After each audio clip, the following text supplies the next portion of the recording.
These are laser beams, often thought of in the context of Star Wars and 21st century weapons of destruction. But laser beams can do a lot more than destroy things. They can also read and write information, lots of information, hundreds of megabytes of data, all on one CD-ROM. These little laser discs, CD-ROMs, are revolutionizing computer software.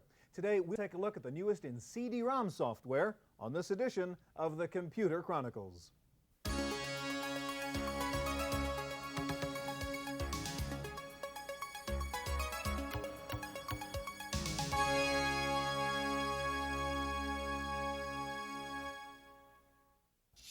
Computer Chronicles is brought to you in part by Intel, microprocessor technology for the software of today and tomorrow. Intel, the computer inside. Additional funding is provided by the Software Publishers Association, providers of educational materials to help manage software. Don't copy that floppy. And by Hewlett-Packard, Personal Computer Division.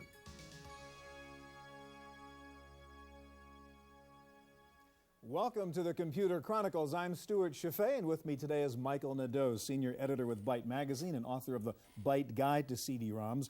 Mike, we all want to play these wonderful CD-ROM games and buy these CD-ROM titles, but sometimes we find our drive isn't fast enough. We don't have enough free memory to support the intensive demands of these CD-ROM titles. You've got a couple utilities to show us that solve those problems? Right. The first utility I have is the MPC Wizard from Aris Entertainment. Among other things, what this utility will do is tell you if your CD-ROM drive meets the MPC requirements. And you have a choice of either doing a seek time test, average seek time, or a data transfer rate. And let's do the data transfer. And what we're doing here is reading data from the disk and measuring how fast it is transferred. So it might be a good idea to buy this little utility first. It's only about 15 bucks, right? Right. Take it to the store with you to test the drive before you buy it. Exactly. And the results tell us what? That this drive is MPC2 compatible at 300 kilobytes per second. So this one would be good enough? Right. Okay, now what about the free memory problems when you try to load one of these CD-ROM titles? Well, Windows requires the user to know quite a bit more about the system than most users should have to know. Okay. And what WinSleuth Gold Plus from Dariana Software does is help people optimize their AutoExec and config sys files. Okay, which is usually where the problem is, right? Yes. What we have here is the AutoExec file, and I'll click on Tune Up, and it tells me to load my mouse driver into high memory. So WinSleuth will sort of automatically analyze your config sys, your AutoExec, and make suggestions as to how to solve the problems. Right. All right, terrific. All right, one way to find out what's new in CD-ROMs and multimedia is to visit the Intermedia show. It's the big annual conference on CD-ROM technology. The 1994 show was held recently at the San Jose Convention Center, and we were there. 300 exhibitors showed off the latest CD-ROM products at this Intermedia. One of the hottest categories is educational software geared for use by children on computers at home. Dorling Kindersley Multimedia previewed 2 new electronic books, The Way Things Work and My First Incredible Amazing Dictionary. An airport is a place where airplanes take off and land. I think one of the problems with the existing software often is that it's too technical, it's made by technical people. People don't feel comfortable. A lot of it has very little charm. And I think you can see in the computer software that we have produced, the charm is still there, the sort of thing you'd expect of a book, but of course a great deal extra in terms of animation and sound and things you simply can't do with a book. Animation, sound, and video are included in the new CD-ROM version of the popular game SimCity. I've enough power lines and power plants to service your fine city. Splendid job made. Compton's Interactive Encyclopedia comes bundled with a Sigma MPEG video compression card for impressive 30 frames per second video display. Because that challenge is one that we're willing to accept, one we are unwilling to postpone, and one we intend to win. World Library's Library of the Future CD-ROM has over 1,750 full-text literary titles, along with animation, photos, and video. NEC debuted the first quadruple-speed CD-ROM player, the Multispin 4X Pro, which offers 180 millisecond access speed. That speed carries a price tag of $995. That's a look at Intermedia 94. For the Computer Chronicles, I'm Jonelle Patterson.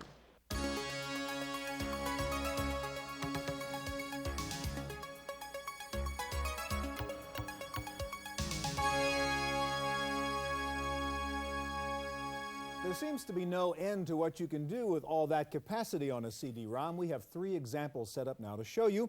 Here to help us are Rosemary West of the Association of Shareware Professionals, over there Craig Bartholomew of Microsoft, and also with us Manu Sabori of Eden Interactive. Let's start with you, Rosemary, and I guess from a Shareware author's point of view, CD-ROM is a great medium for distributing your work, isn't it? Oh, it absolutely is. You can get many different kinds of programs from many different authors and publishers out to the users who need to see them. Okay, we're going to take a look at one CD here, and how many titles are on this one disc? I think we have about 500 at this time, and of course it's updated quarterly with new programs. Great. Or can you show us what the interface looks like and how you would get to all those hundreds of titles? Sure. On the main screen in the lower left-hand corner you have a menu. You can choose to select among the program categories. If you've already done that and tagged a few programs, you could install or further review them at this time. All right, suppose I want to look at the program categories and see what my choices are on this. Sure, we'll pick that. You have some informational files, and as you can see, I'm scrolling down through all these great categories. By category, different education titles, games. A lot of applications, technical things. Okay, now suppose I want to go down a layer and actually drill down and see detail on one of the titles. Sure. Let's go into the games, take a look at that. You can see the file name, the title of the program, some information about it, even who wrote it. And what the terms are if you want to actually register it, what you should pay for it. That's right. All right, so how would I launch one of these programs? I actually want to get to play the blackjack game, let's say. Okay, we've got Ultimate Blackjack here, and if we want to go out and take a look at that, we can run it directly from the CD. And as you can see, it's nice looking. Yeah, it's a cute program. You can pick how many other people are going to play, get that dealer up there, and it's just like the real thing. All right, terrific. Thank you very much. Thank you. Well, let's take a look at what Craig has now, and you have Encarta, which is one of the CD-ROM encyclopedias that are out there. There are quite a few of them. As you know, what kind of distinguishes Encarta, would you say, Craig? There are several things, but one thing in particular is that we are somewhat freed of the print burden of having to stick to a certain pagination, and we've found a way of putting much, much more in a CD than normally. You mentioned earlier that 680 megabytes is a lot. Well, we find it to be very constraining. You consider that a limitation right now? Oh, a big limitation, and we've found... So you've managed to compress and squeeze even more on that disc? We found a way to squeeze on 8 hours of sound. Wow. And considering that a normal audio CD has an hour and 10 minutes of sound, it's quite a bit. 8 hours of sound plus the encyclopedia. Plus 9 million words and 7,000 photos. All right, show us how it works. Let's go into the Jamaica using article. the sort of volume and the encyclopedia metaphor up there. We think it's something that people are very comfortable with. Sure, from we'll their pull out the sets. J book. And I can just type in Jamaica, and up comes Jamaica. I just click once, and I go to the article on Jamaica. When I come to the article here, I have the text over here. There's 9 million words of text in Encarta. There's a category area, and there's a graphics area here. So that screen is hot. I can click on those graphics. I can click on the words. I can click on, I see you have sound files and so on. All the words here are hot. We'll take you to other articles. We can scroll down the text, and as the text scrolls, the pictures will change here. So everything's linked together. And if we move across here a bit further, we'll come down here to an audio clip by Bob Marley. Let's bring that up and play it. There are quite a number of audio clips here, and they all range in about the 25 to 30 second range. And we can take this and listen to it all the way through, or we can stop it and copy it. Okay, so you can actually copy and paste the sound files, I take it the text, the graphics. And we can take the sound files into a word processor. For instance, if I'm a student doing a school report, and just bring up my word processor directly from Encarta. Wow. I can type in whatever my report is, and I can just click paste, and the sound file's in here, and it plays. All right, what else can you show us about the interface and the way you take advantage of the CD-ROM medium? Okay, let's move over here to the timeline. The timeline is a very graphical timeline. We're trying to present information graphically in a way that people can relate to the information. And this starts with prehistory, and if I drop it anywhere along here, I can drop anywhere, any point in time. And that screen's hot too. I can click on any one of those things and go to it? These are all hot. Like for instance, I can click here on Rock Around the Clock. I get a short article here. I can click here on rock music, jump to the rock music article, and I can look at any of these items here, give you an idea of the range, or I can copy text out to a report. That's really great. Okay, thanks a lot. Thank you. Let's take a look at what we have from Eden Interactive, and you have a disc called American Visions, and this is sort of a collection of modern art on a CD-ROM? Yes, its subtitle is 20th Century Art from the Roy R. Neuberger Collection, and the collection is housed at the Neuberger Museum of Art at SUNY Purchase. And how many paintings, how many works of art would be on the disc? On the disc, we have included 210 works of art representing 140 different artists. So one of the real challenges in these collections is navigating through the thing and how to deal with all that material. How do you solve that problem? Well, the way we did it was, let me show you. What you have before you is the visual table of contents, or the browse screen as we call it. And in the top row, you have thumbnails of the works of art. In the second row, we wanted people to see what the artists look like, so we have portraits of the artists. The third row is the commentary row, so you have quotes by the artist, reflections of the collector, and some historians and critics are also included. And the fourth row is the social, political, and artistic context of the time of the art. That's nice. So you have different views. What are they? We provide for 3 different views to navigate through the content. One of them is chronological. So you click on the clock, the watch, excuse me, and you get a year, and you click and drag the neat. year, and you stop at a year, and when you stop, Paintings the that works were of art, created during that year? exactly, And again, show the up. thumbnails and the portraits, etc. Exactly. And the second way is alphabetical, and that's rather self-explanatory, and you go through the whole alphabet. And what was the third one? The third one is by schools and styles of art, and there are about 26 different ones included on the title. So let's go. I want to show you a clip of one of the QuickTime clips that we have of Joseph Albers. It's a rather delightful one.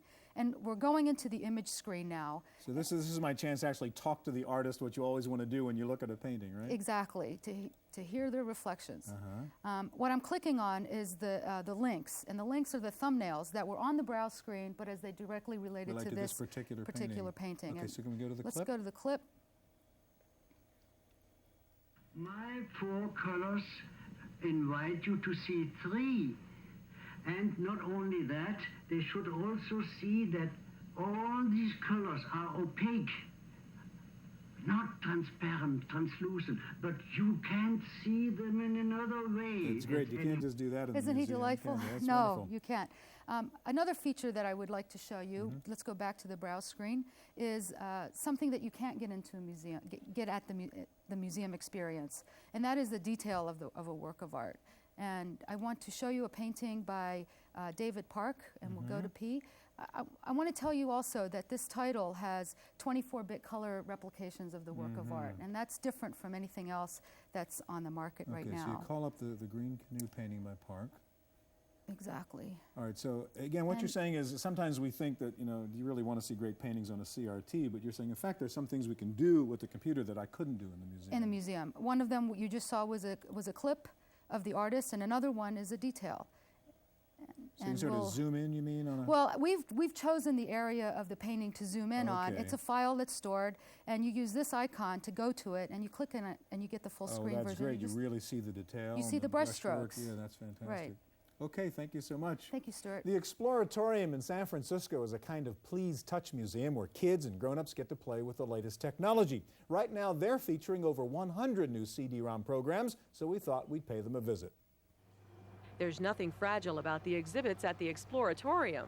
Hands-on manipulation is designed to encourage understanding of what makes things work. The new multimedia playground includes a CD-ROM library with computer workstations. The multimedia playground is a first attempt for us to show people what's out there and also for us to look at how people use them. And so it's a learning experience for us and the public in general. The CD-ROM library is a trial exhibit. Eventually, a number of computer workstations with the most popular programs will be incorporated as permanent fixtures. In addition, Exploratorium curators are utilizing CD-ROM technology to deliver new programs of their own. CD-ROMs, like any electronic media, but they're quintessential in it, have the ability to expand your experiences of space and time and information in general. So it just enlarges the field of what you can do. And we have an exhibit that's not on CD-ROM yet, that's in prototype, that's the powers of 10 in time, where you essentially can manipulate time, and it's in process right now. That's an excellent example of the things that aren't available in the physical world, but are perceivable through the use of media like CD-ROM. The Exploratorium also plans to issue its own interactive CD-ROM discs that recreate experiences at the museum. For the Computer Chronicles, I'm Jonelle Patterson.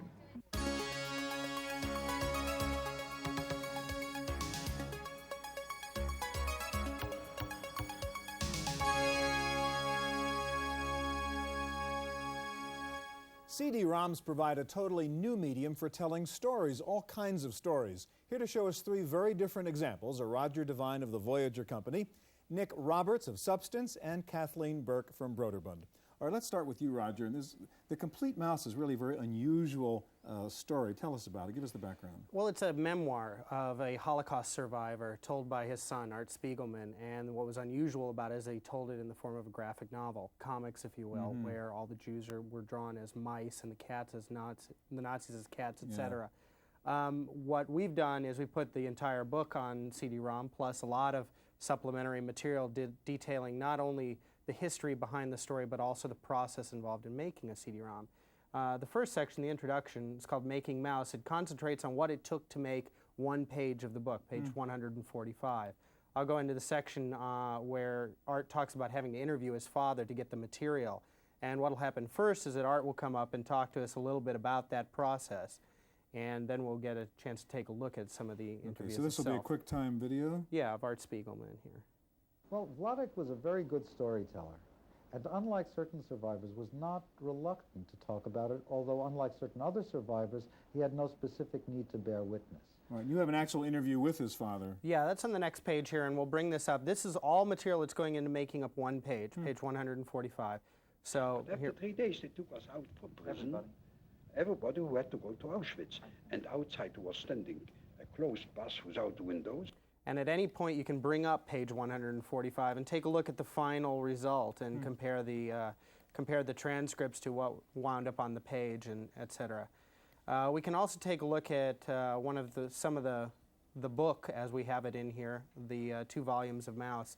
You saw it there when I had the page view up that you always have a close-up view so that you can see the detail, but it's also very important to be able to take a look at a full page view, so we have both options available to us when we go in. So this is as if we were reading the book in its proper aspect ratio. If we're reading the book in its proper aspect ratio, we can take a look at the pages in close-up so we can see the details. We can also click and get a full page view so we see how the panels interact with each other. I can also bring up supplementary or developmental sketches that went into making up this panel down here in the bottom right-hand corner. As Art was working through the storytelling, trying to get it right, he saved literally thousands of pieces of paper that he used as developmental material. I can also take a look at a page from his notebooks as he was trying to flesh out this page the first time. Other material that might come up and that we could call up for any given page would include audio from the interviews with Vladek, and we have the full transcripts available in our expanded book format on the disc, and audio and video of Art explaining the process. That's great. The Complete Mouse from Voyager. Thanks. Thanks, Stuart. All right, let's take a look at a Digizine now called Substance. What's a Digizine? It's a digital magazine. It's being published quarterly out of San Francisco, and what it is a collection of stories and reviews for this first issue. So it's a CD-ROM magazine, and this is your interface? And this is our interface. So a table of interactive content. Yeah, and the content is spinning, and you have 6 or 7 different features in this issue, and each feature will comprise about 3 hours of content. So overall, the disc probably has about 12 hours, which you could spend on it. There's interviews with 9 Inch Nails, which is an alternative rock act. There's a review of ambient house music, which is a new form of music that's really popular in the club scene right now. An interview with an independent filmmaker named Jim McKay, where you get to view 12 of his PSAs that he produces out of Georgia. And Gen Hex, which is a story on this book called 13th Gen, which came out about half a year ago. We interviewed the authors of the book, and we also put in our own commentary on the subject matter. This was a book about the so-called X generation, people in their 20s. The so-called X generation, people in their 20s, what they're doing, how they're spending their money, where they're living. And we sort of did our own treatment of it. What you have is a remote control, which lets you get into the story, and that's our way into the story. And you pick the channels, choose the channels. Sometimes you get locked in, but if you use the enter key to go in, and each story interface is different, so this won't be the same way that you would approach the 9 Inch Nails interview, for instance. But you've got audio from the authors in here in the secret hidden hotspots. And so do you sort of read the Digizine, you listen to the Digizine, you watch the Digizine? Watch it and experience it. It's being put out by Sony Electronic Publishing. And it's called Substance is the name of the Digizine. Exactly, yeah. All right, great. A magazine with sound and pictures. There's a comment they just intruded on us. So. I don't have lofty career goals, but that doesn't mean I'm a slacker. That's great. All right, thanks a lot, Nick.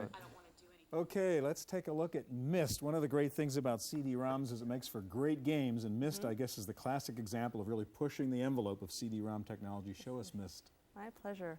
Well, we're going to start here in the library. Library is a key part of MYST. The basic storyline is sort of literary in feel. You have a father who writes books, and when he writes something, it becomes an actual world. Well, he goes away, and when he comes back, he finds that somebody's been destroying his books. He suspects one of his two sons. So he, in keeping with the literary theme, he locks them each in a book themselves, and when you land on MYST Island, it's your turn to figure out what's gone on and who do you believe. So I have sort of a mystery, a problem to solve. Exactly. And I have to figure out what do I do to solve it. Right. Okay. So what you do is you move forward through the different graphics. There's 2,500 original 3D rendered graphics. It's a beautiful game. The attention to detail is incredible. There are sound effects. As you get closer to the water, you hear the water lapping against the dock. As you get further up on the hill, you'll hear the wind blowing.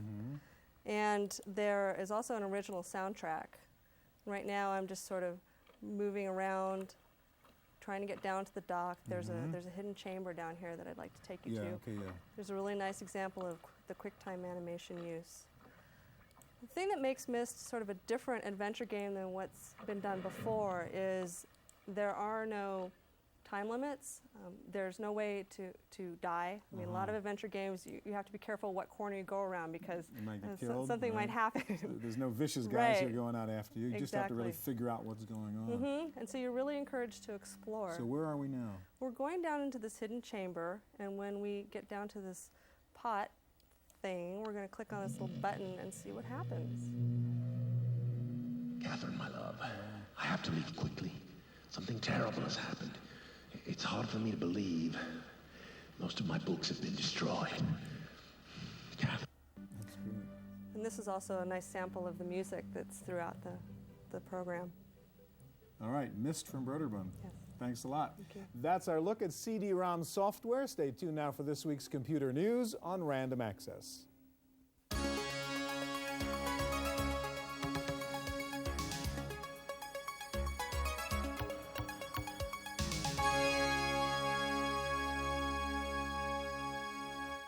In the Random Access file this week, financial software maker Intuit has gobbled up 2 more tax software programs on the market. Best Software's MasterTax and Tax Partner will be discontinued, and Intuit will service those customers by providing them with the TurboTax Pro Series product line. Intuit acquired Chipsoft's TurboTax line earlier this year. IBM's new Power Parallel mainframes were introduced this week. They run on 192 IBM-designed chips that mimic the circuit boards used in mainframes. The Power Parallel computers run faster and don't require the elaborate water cooling systems of traditional mainframes. Computer City will open 2 new superstores this month, one in Miami and one just outside of Philadelphia. That brings the number of Computer City superstores to 44 worldwide. And Lotus has released a new multimedia screen and sound capture utility called ScreenCam.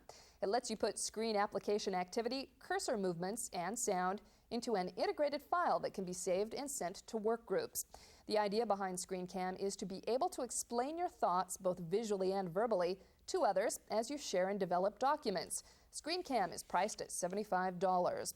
Borland has sent 500 beta copies of the new DBase for Windows to test sites for evaluation. It provides object-oriented tools and is open to the Windows environment. DBase for Windows will ship this summer. And Oldsmobile buyers in California will find onboard computer navigation systems in the Olds 88 starting this spring. The systems include street guides displayed on a color LCD screen and a voice prompt for when to turn. The new car computers will add about $2,000 to the price tag of the new Olds 88. And CrossTies is a new product that claims to go beyond the personal information manager category by linking and organizing everything on your desktop. CrossTies treats all data as objects and lets you link any type of information and then easily access it. CrossTies for Windows sells for about $100. And if you're concerned about which video games are making it into your kids' hands, there's a new book out to help you evaluate 80 of the current titles on the market. The Parent's Guide to Video Games also gives advice on keeping costs down, the positive side of video games, and how to turn electronic games into a family experience. And if you're ready for spring, VT Productions has a new software title out to brighten up your life. The Exotic Garden on CD-ROM is a multimedia reference guide to growing flowers, ferns, herbs, edibles, orchids, and more. The Exotic Garden features time-lapse photographic images and information on hundreds of types of plants. That's it for this week's Computer Chronicles. I'm Janelle Stelson.